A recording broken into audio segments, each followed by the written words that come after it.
I tell everyone at Lake Shrine that God only calls when the mobile is off. Stand with me for just a moment. Draw a slow inhaling breath and tense the body gently. Exhale and release. Inhale and tense. Exhale, relax. Feel relaxation throughout your body. Please be seated.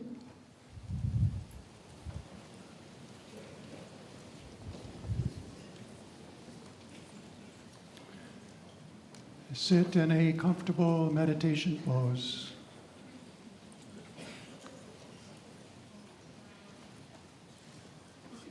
Lift your closed eyes to the point between your eyebrows and put your attention on your body. Feeling relaxation throughout your body. And draw a slow, gentle, inhaling breath. Exhale, deeply relax. Attention is on your body. Feel relaxation. Again, inhale slowly and deeply. Exhale and relax. Feel all the muscles releasing. One more time. Exhale.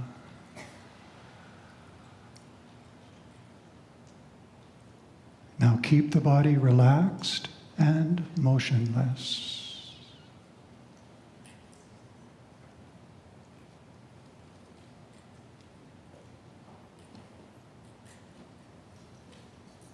Feel the body releasing tensions more deeply.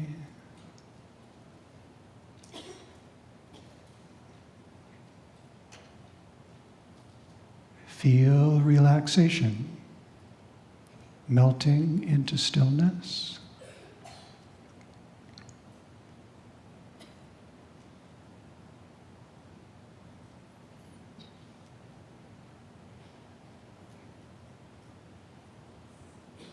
Now become aware. The thoughts are quiet. The emotions are at rest.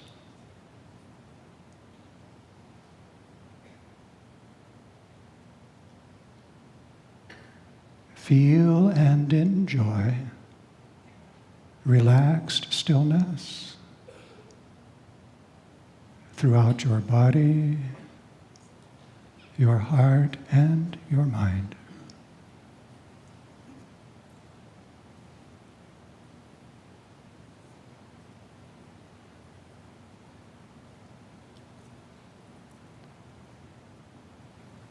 And draw a slow, gentle, inhaling breath. Exhale and feel.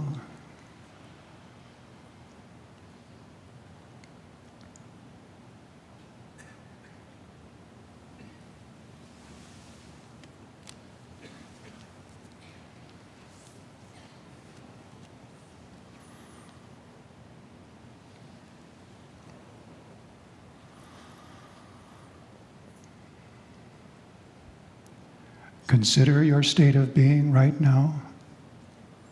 Body relaxed, mind quiet, heart at rest.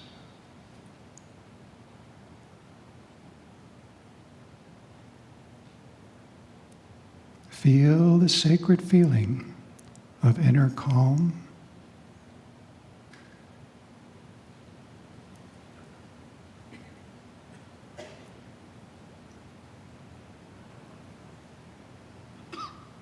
Now let's focus on these words of our Guru Paramahansa Yogananda. Keep a secret chamber of silence within yourself where you will not let moods, trials, battles, or inharmony enter. Keep out all hatred, revengefulness, and desires. In this chamber of peace, God will visit you.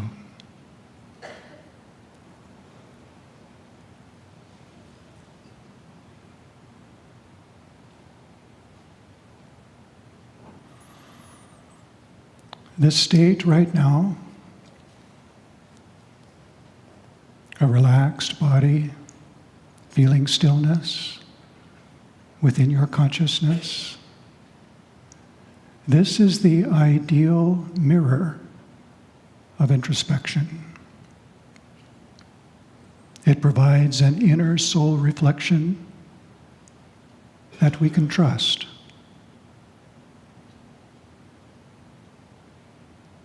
This calmness that you are feeling right now,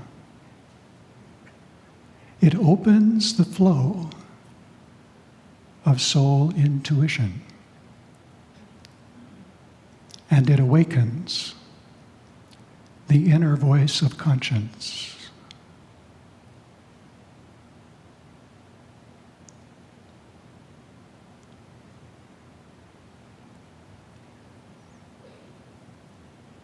In this state of calmness, we can see the truth of our current state of being, and we can also feel from the heart our divine potential.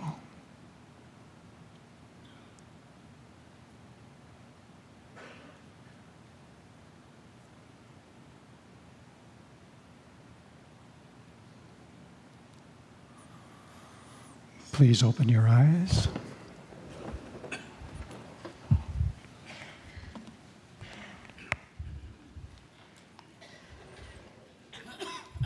It is said that Gautama Buddha, after he had his great enlightenment samadhi in Bodh Gaya, he had a yearning to find disciples who could share this great joy with him and also discover, as he had discovered, the great truths of the universe. And so it is said that he made a journey over to the ancient city of Benares, and he walked the streets there. He walked through the markets, and as he was walking, he was looking into the eyes and into the hearts of the people that he met, and he was looking and asking himself, is there no one who is like me and seeking greater truth?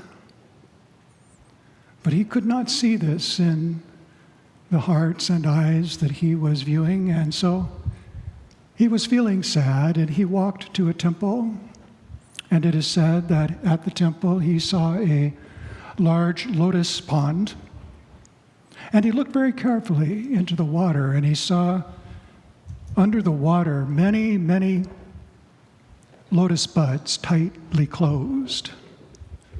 And then he looked more closely, and he saw that some of the lotus buds had risen up close to the surface of the water, and a few were starting to break the surface. And then he saw that there were some rising higher on stems, just beginning to open. And then he realized, most are not seeking. Some will be beginning their search, but only a few will be motivated to really realize the truth as he had realized. And then he knew his disciples would be special, but they would be few. And so as I look out over this gathering here today, I'm seeing lots of lotuses rising above the water, getting ready to open. It's special, isn't it? Thank you for joining us in our gathering here this week. And for those of you who are online, welcome. We're so happy to be with you. One of the premier gifts of a true guru for a disciple is sadhana. Sadhana. And sadhana can be defined very simply as spiritual actions prescribed by the Guru, when performed daily, lead to self-realization. And three of the vital elements of sadhana are meditation, spiritual study, and our topic this evening, introspection. Meditation opens the flow of intuition. In the course of our daily life and striving, meditation has this function where it puts us in touch with our secret self, and it opens up this flow of intuition. And Guruji says it also awakens conscience. Spiritual study brings attunement with the Guru's wisdom. It aligns our thoughts with his thoughts. And introspection is a calm mirror of personal reflection that provides insight, guidance for self-change, and helps us to walk better the daily path. So tonight we want to explore how sadhana in sequence, meditation, Guru inspiration and wisdom, and introspection together, combined together, can create a very accurate mirror of self-reflection, allowing us to more deeply understand ourselves and to discover our secret soul potential. So I want to be very specific this evening because one of my missions is for you to have something very clear that you can do when it comes to introspection. You know the steps to take, you know how to proceed, you know the kind of results that you want to get, and also that you feel motivated to experiment with it, to work with it, because introspection is very personal. It's very personal. And it will be a little different for everyone. But if you understand the basic principles and the high-level objectives, then you will be able to customize it and make it your own. And you will find that it will provide you not only with a very clear and balanced insight on the path that you walk, but it will also bestow some unexpected and very useful skills that are excellent for navigating daily life. So let's define an introspection session. And I'm aiming now toward you as a busy modern person with not a lot of time to spare. You already have your sadhana practice, your daily meditation. You're struggling sometimes to keep that regular and high quality. You are also enjoying your deep study of the Self-Realization Fellowship lessons. And it is difficult, it can be difficult to try to fit in something like introspection. It tends to get pushed aside a little bit or postponed or procrastinated. You think, well, I'll do that later. But I hope tonight some of the thoughts that we are discussing will motivate you to see the value, not only of introspection as a practice, a private practice, but how it works together in tandem with meditation and spiritual study. So I'm going to define a prototype and keep this in mind as we proceed with our discussion, because we will be developing it. So it's just 3 steps. We start with short meditation to calm the heart and mind, just like we did at the beginning of this class. Step number 1 is a short but intentional meditation. The second step is to add an inspiration of our Guru's wisdom to attune your thoughts with his cosmic thoughts.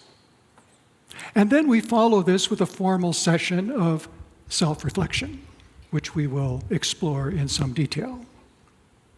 Now, I'm going to propose that this kind of introspection session can be a total of about 20 minutes. A little bit more is good. Sometimes we need more, but as far as our regular practice, I think 20 minutes can accomplish something important. Each session will be a little different because we are changing and our life around us is changing. So let's keep these steps in mind. Short meditation, a little invocation of the Guru's wisdom, and then a formal session of inner self-reflection. So first, a little bit about meditation. During our meditation just now, it was very short. It was maybe about 7 minutes, 8 minutes. But could you feel the shift? Could you feel the shift from restlessness to peace? You could certainly feel your body relaxing into stillness. And we start with relaxing the body and feeling stillness in the body because calming the body also calms the mind. It quiets the storm of restless thoughts and emotions and takes us into an inner state of receptivity. So we start with calming the body, and then we find that the mind has become quiet, the thoughts and the emotions. The whole system is in harmony. We take a deep breath and we can feel that harmony. And we can achieve this surprisingly quickly if we put our concentration on it. We are aiming for an inner state of inner calm receptivity. And this is something that we can feel. I remember being on a tour, conducting tour programs, myself and another minister, and we were driving through the city, busy city, noisy city, and the devotees said, Brother G, would you like to stop for a meditation in a small chapel? We have a favorite place we like to go. And so right there in the city center, they pulled up to a sanctuary, historic chapel, and they parked and we got out and we walked through a gate into a garden, down a garden path and away from the noisy boulevard. And then we entered in through the portal of the church. And as we came in, it was dark and I had to stop and let my eyes adjust. And as my eyes adjusted, I saw votive candles along the chancellor. And then I saw the risen Christ. And then just around the chancel was flower offerings. And then I saw a few people quietly sitting in prayer. And suddenly I felt this calm reverence, I would call it. A calm reverence of this sacred space. And we all had a wonderful meditation together. I describe this because reverent stillness is a feeling we want to strive for. We are trying to create an environment for the intuition to flow and the conscience to awaken. And when we start feeling a calm reverence within ourselves, we know that soul intuition is opening. Our master says, meditation quiets the waves of feeling, citta, so that God's reflection as the joyous soul is clearly mirrored within. So meditative calmness prepares the mirror for inner reflection. It also awakens conscience. These are things we don't think about in our normal daily meditation. There's so much going on in daily life, but yet we read about it in the teachings and we think, oh, that would be nice if only it would happen. But you see, we can make it happen. And we can feel it taking place. And then we can work with it and build it and develop it. so that it becomes part of our practice and part of our experience. Guruji says again, God contact in deep meditation opens the channel of soul intuition and speaks through the inner guiding voice of conscience. Inner quietness, inner calmness, inner balance, freedom from pursuing thoughts and tumultuous emotions. Dwelling in this sacred space with a feeling of reverence, you know, these are signs.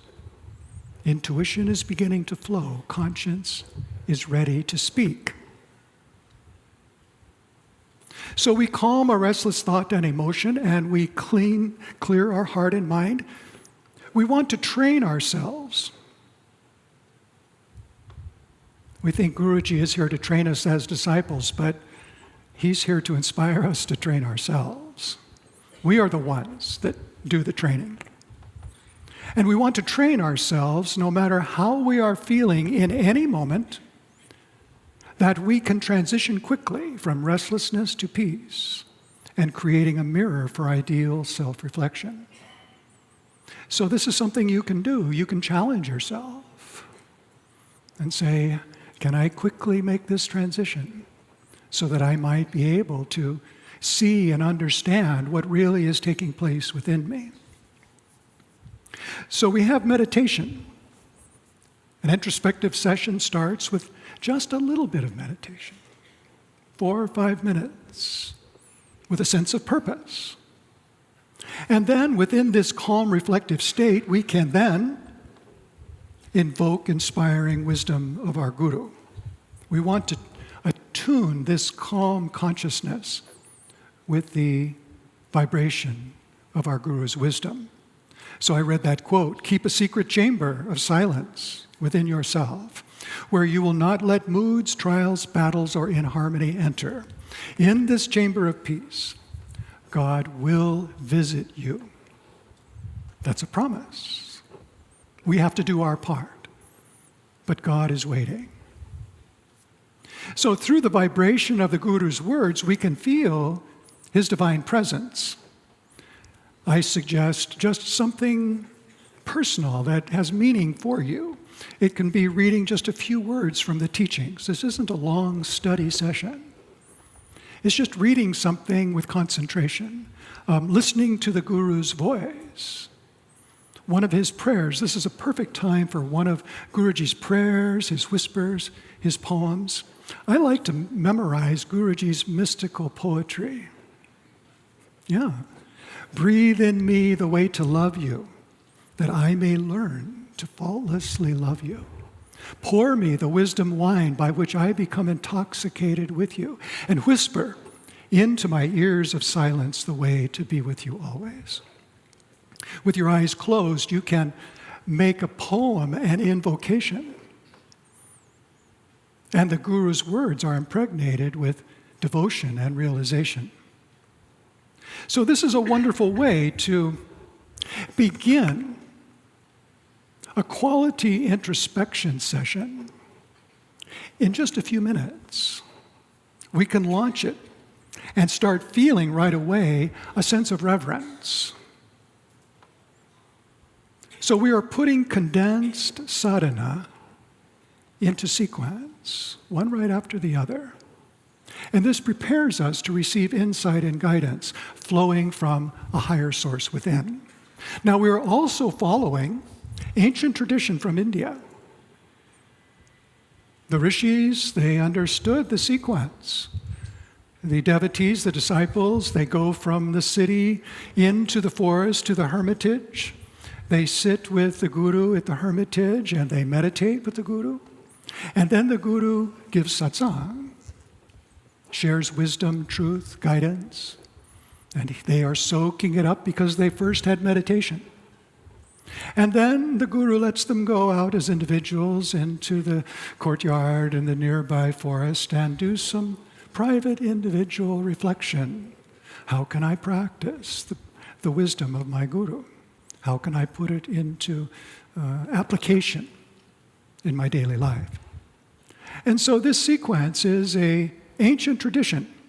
It's a classic model And we don't have to travel to a forest hermitage. The hermitage can come to us every evening in our own home. And that's the purpose. Guruji says, stand before the introspective mirror of your soul to discover your faults and virtues. By constantly following the inner voice of conscience, which is the voice of God, you will become a truly moral person, a highly spiritual being, a man of peace. This is a very lofty aspiration, and yet I think you can see that we can make it achievable. That's what we want to do. We want to make it achievable.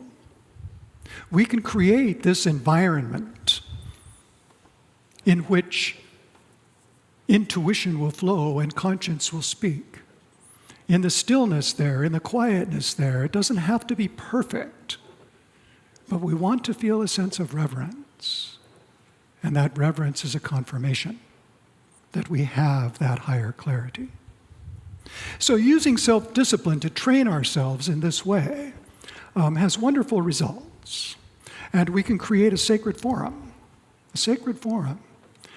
We can feel the truth of our potential, and we can also see clearly the reality of our daily striving.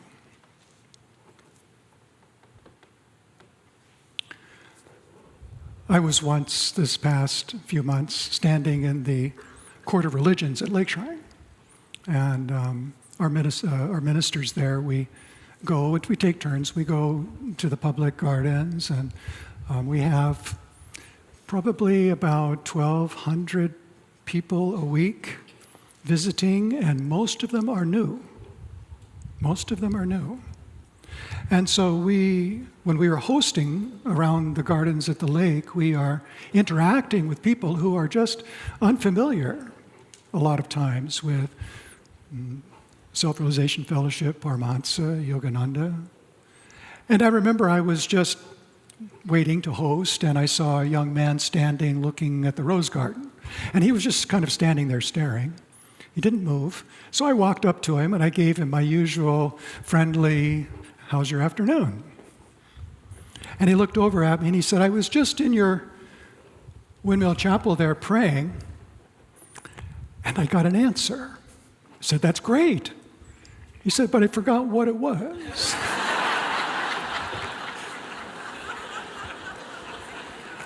He said, "It was the perfect answer, and I can't remember."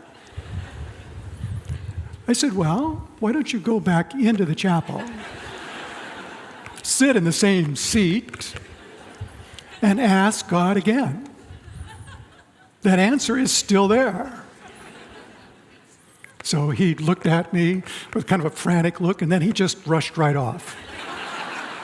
Now, I didn't hear the end of the story, but I did see him walking out with a big smile on his face. So there we are. We pray to feel God's subtle divine response, and then we forget. And then we complain. "Oh, God's not answering my prayers." God says, "How many times have I answered?"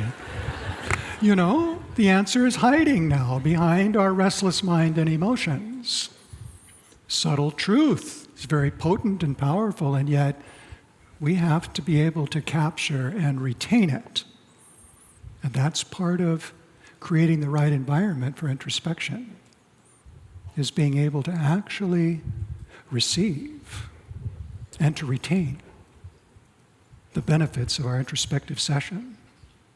So in this sense, a formal session has unique value, because people sometimes say to me, "Well, I don't need to, sit and introspect because I'm always introspecting." Not enough. It's good to be observant of your thoughts and emotions during the day. That's good. But you lose a lot. The process actually serves a higher purpose. And it allows you to take a deeper dive into things that you really need to change. The only way to do it really is with a formal session. It creates a receptive environment for inner reflection. So the process we follow is simple, and yet it's also profound. It revolves around posing vital questions to yourself. Now, in your mental conversation, you're always asking questions, but we're not talking about those kind of questions. That ends up being kind of a mental debate, doesn't it? And it goes around in circles. This is something we want to change. We want a focused, introspective type of interior inquiry. And it can only start with us, it can only start with one question, but we can gradually take it deeper.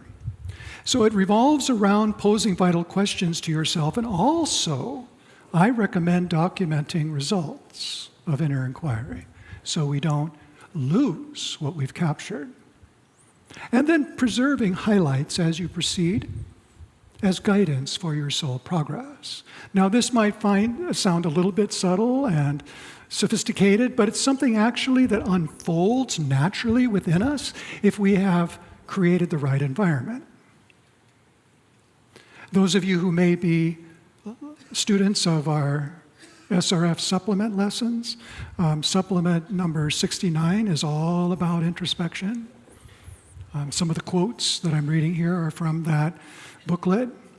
It introduces there useful topics for review and gives some helpful introspection tools that you can use about daily sadhana, quality of practice, topics that would be of usefulness in posing questions to yourself. Also prevailing attitudes and behaviors, obstacles that you want to overcome. You will have your own personal list, but this is helping you to get started. But let's get more specific. What does a session actually look like? With a calm mind, you pose thoughtful questions. And then you let your soul's intuition, through conscience, begin delivering a response. Now you think it's not there, but it is there.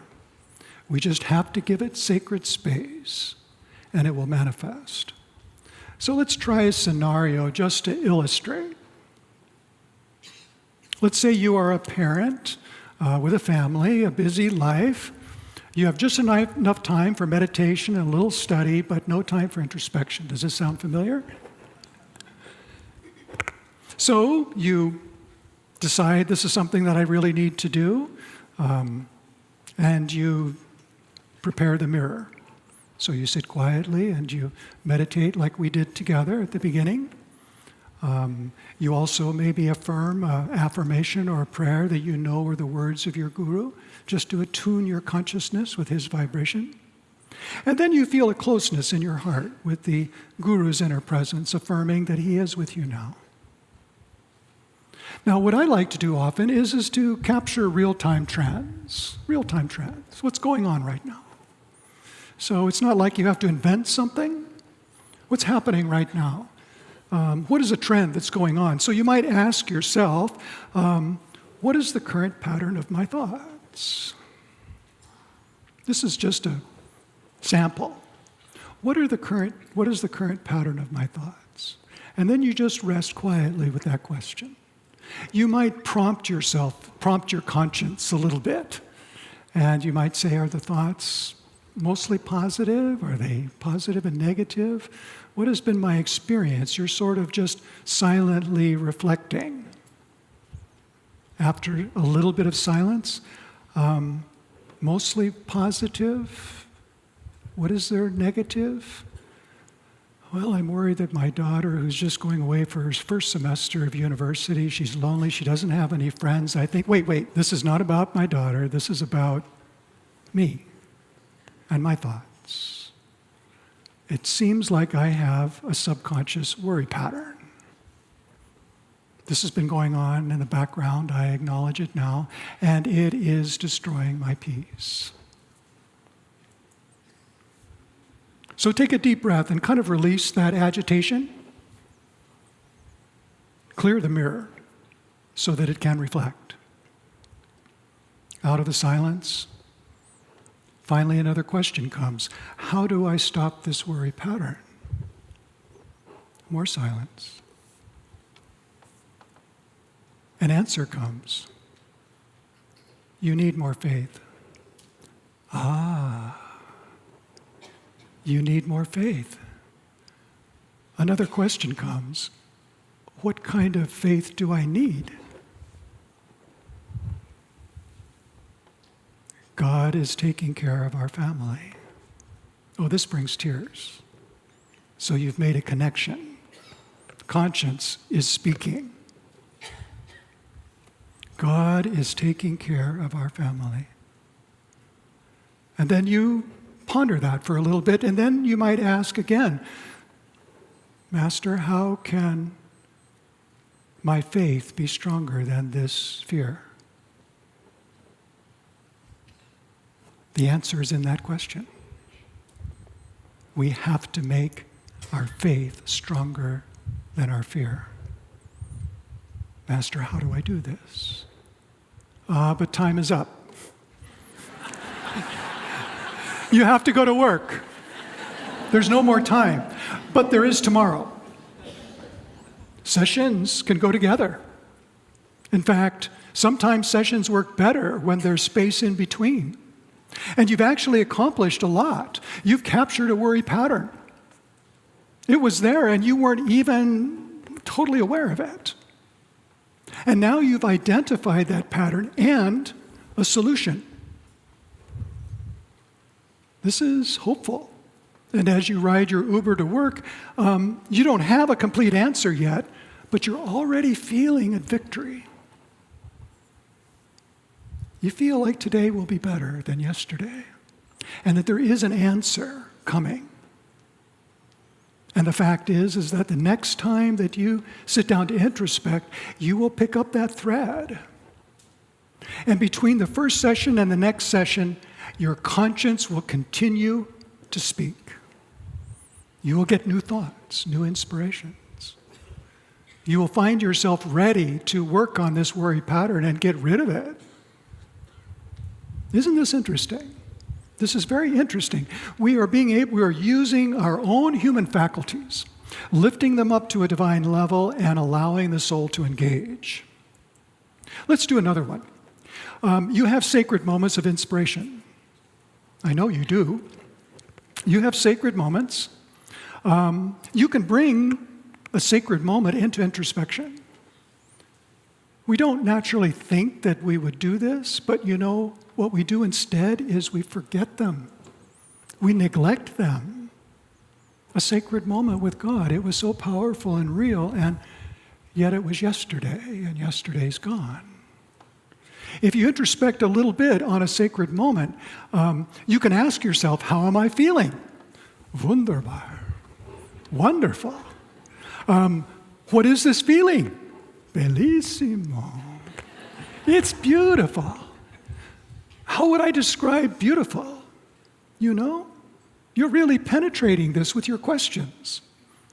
And then you begin writing a description of how it feels beautiful. And as you write it, the feeling begins to increase. And then you pause and you reflect and you're quiet. You're feeling this reverent beauty within you. And then you ask a question, how can I preserve this?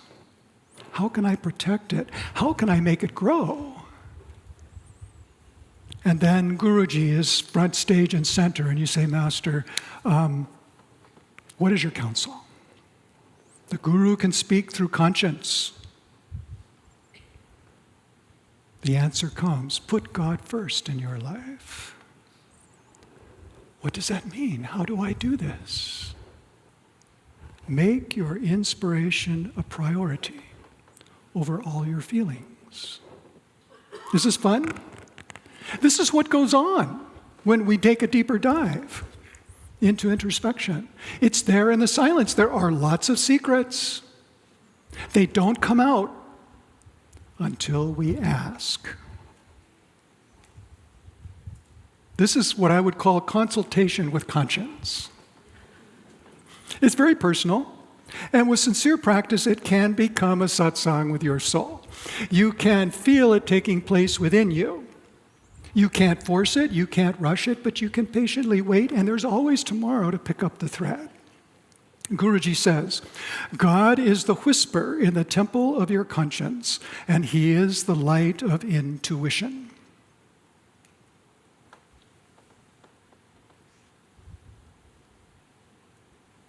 So I have a few coaching tips and a couple of hidden benefits. Shall we go into these?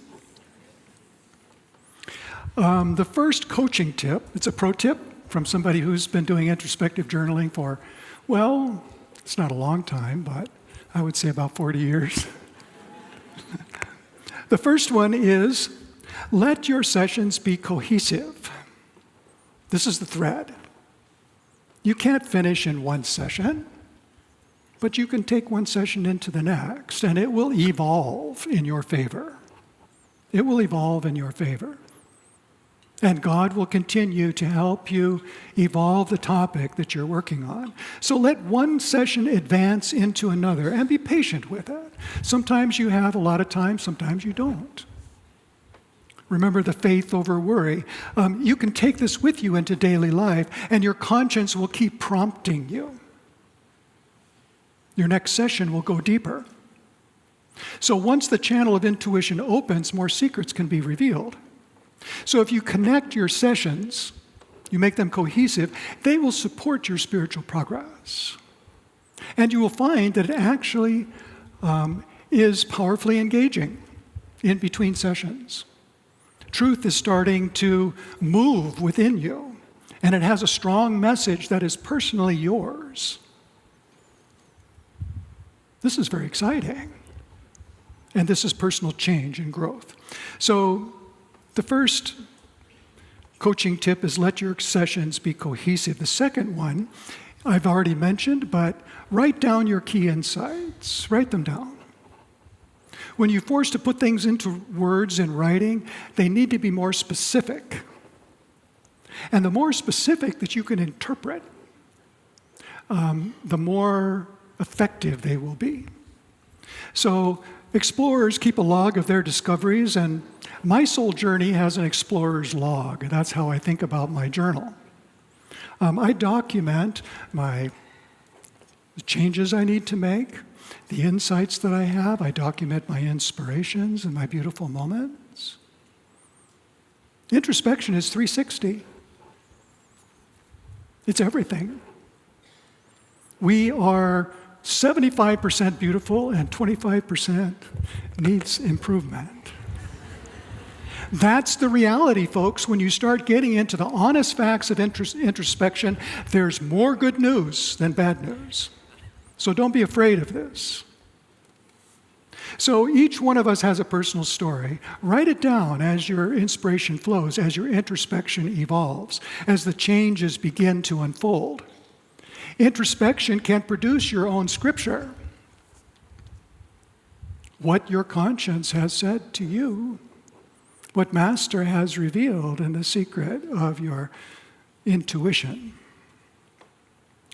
So number 2 then is write down your key insights. Number 3 is a surprise, but it is actually really, really important. Draw conclusions. Draw conclusions. I talk to people about their introspective sessions, and they say, oh, it's kind of nice, and I kind of figure out some things about myself, but I haven't done it for a while. And you know why? They're not drawing any conclusions. It gets boring after a while. You want to put your insights to work. So draw conclusions. Many people miss this. And as your inner Q&A skill develops, the answers you receive will be developing truth-based conclusions. I need my faith to be stronger than my worry. That is a good one. That is a truth-based conviction. And you need to make it grow. So introspection is more than just observation. It's about dynamic personal change. And a conclusion is a prerequisite to action. And that's coaching tip number 4. Take action on your insights. Take action. Truth in action produces realization. This is good stuff. And it applies to all of us. Take action. Introspection without resulting action is useless.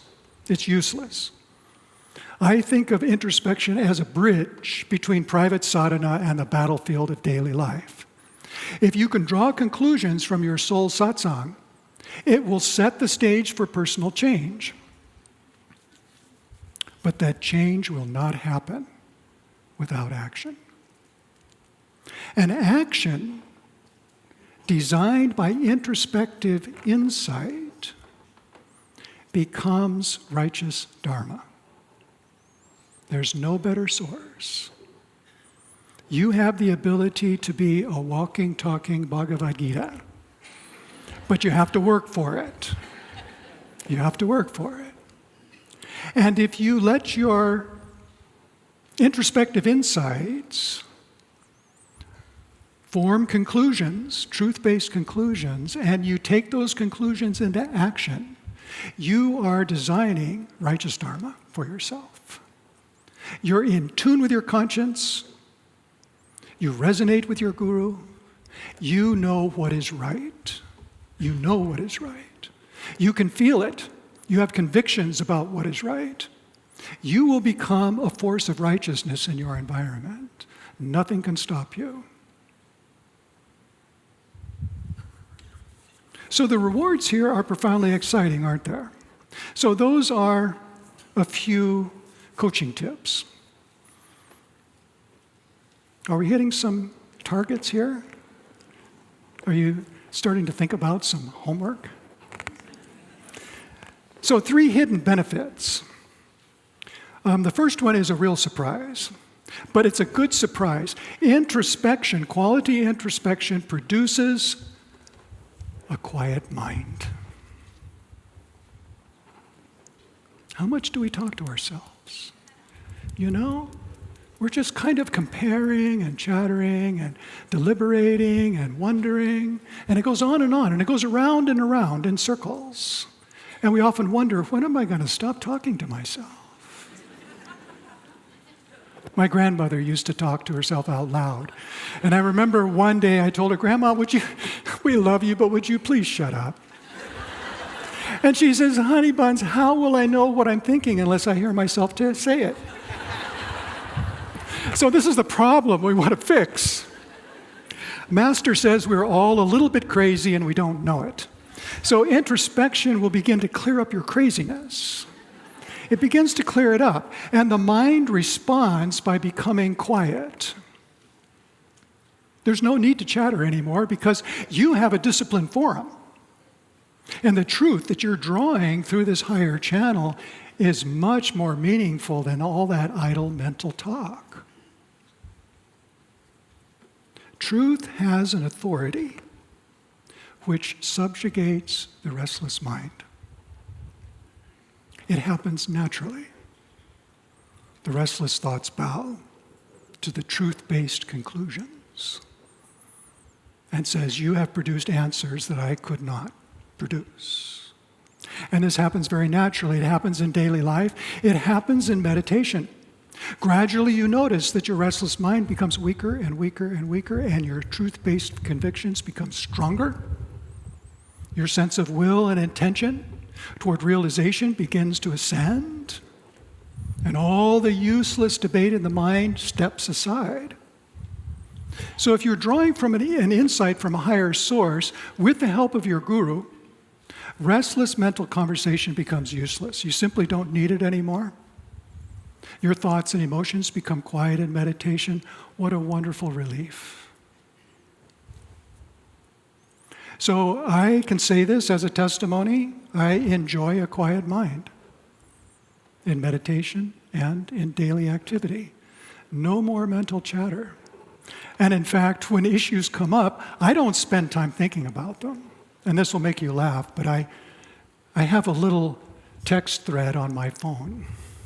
And I write down a thought or an issue or something, and I delegate it to my journal. I delegate it to my journal. I don't want to waste time thinking about it in daily life. It doesn't accomplish anything. So I text myself and I pick it up later and I give it quality time. It works. We can use this sacred forum for all kinds of benefits. It's much more productive. So, introspection produces a quiet mind. And the next one, we only have 2 left. We're drawing to a close. Acknowledge your inspirations. You've heard me say this before, and I'll just keep saying it. Relive your sacred moments. Capture them in introspection. If God comforts you and inspires you, don't neglect these gifts. Write them down so you don't forget. Document your sacred moments. They can be recollected and relived. They are gifts. They are seeds that can be grown. And introspection can be a fertile soil for inspiration to grow and double. So we can begin to give sacred inspirations time in introspection. And we can feel the result because they become more prominent in our consciousness. And now the final one is study projects. This is a practical one, study projects. Introspection can feed into personalized study projects. I mean, study of Paramahansa Yogananda's teachings. I think you already may have put this together, but you can take answers from your inner Q&A and you can do a deeper dive into the Guru's teachings. What does Master say about this topic? What does Master say about faith? What does he say about worry? How can I put these things together and find an ascending path to overcome my fears? So you can develop a study project that, this is really personal. You're motivated now because you're trying to eliminate suffering. And when we do a study project like this, it produces very powerful results. It's also smart for a disciple to seek confirmation directly from the Guru. So when you have your conscience guiding you, you feel the love, it feels true. What does Master say about it? And you will find that, amazingly, your conscience is really in tune with the Guru. He's saying a little differently, but he's saying the same thing, the same truth. Okay, now I'll close with this. Do you want to be a real introspection nerd? Intuitive inquiry can produce search words. Yeah, have you been there yet? Oh, if you haven't, you need to go there. Intuitive inquiry can produce search words. Remember faith over worry? Those are search terms. Did you know you can search the lessons in your app? You can do this. Okay, don't do it now. Phones are off. But next time, tonight, I know you're all curious now, so go to your lessons app, landing page, bottom menu, tap on lessons. It opens up your lessons page. At the top right of your main lessons page, there is the search bar. Enter in any search. Guruji's vocabulary, it's so impressive, isn't it? Almost any word we can think about, you can search. But if it's a result of your introspection, that's very personal. So you enter a search word, and it will give you hits throughout all your lessons of where Master's talking about that particular topic, that particular word or phrase. And then you will get, not just, if you haven't used the search yet, you can get not just one line, but you'll get almost a whole paragraph. So you get an idea of what Master is talking about and how he is using that term.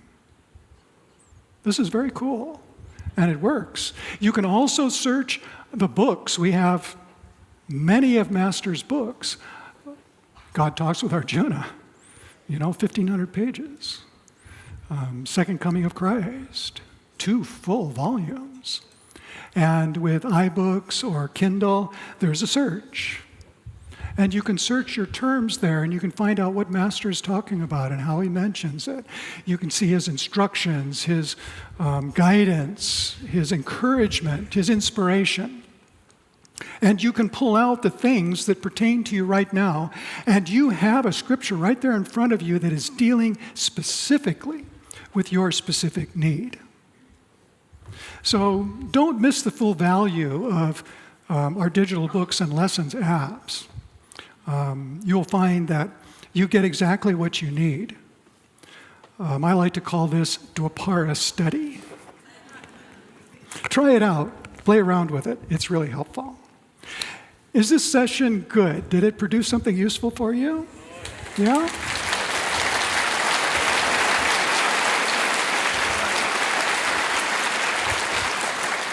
So let's take a moment. You've been kind of harvesting ideas and thoughts, and some of those thoughts have resonated with you.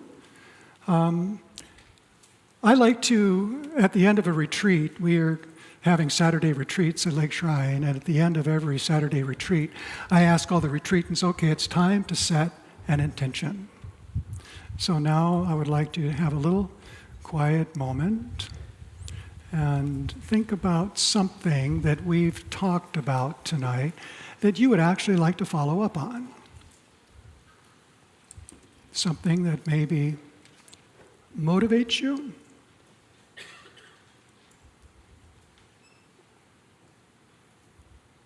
Something that inspired you. Think of something. Just one. But something that you would like to put into action, to test out, to experiment with. Now close your eyes. Feel that Guruji is right there with you. Now offer your intention to Master.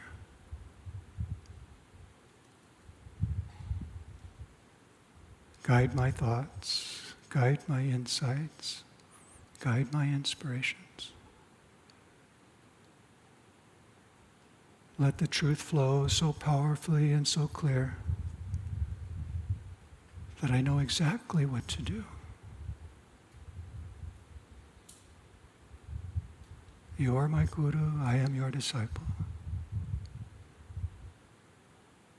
You and my beloved Lord, you feel through my intuition. You speak through my conscience.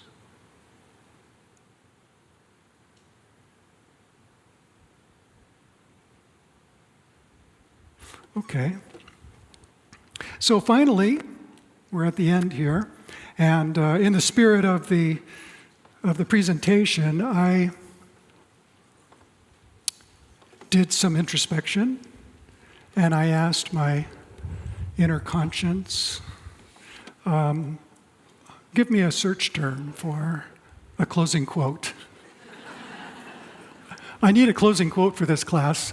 Give me a search term. And so I prayed and I waited, and here's what came. The search term, soul journey. I thought that was pretty cool.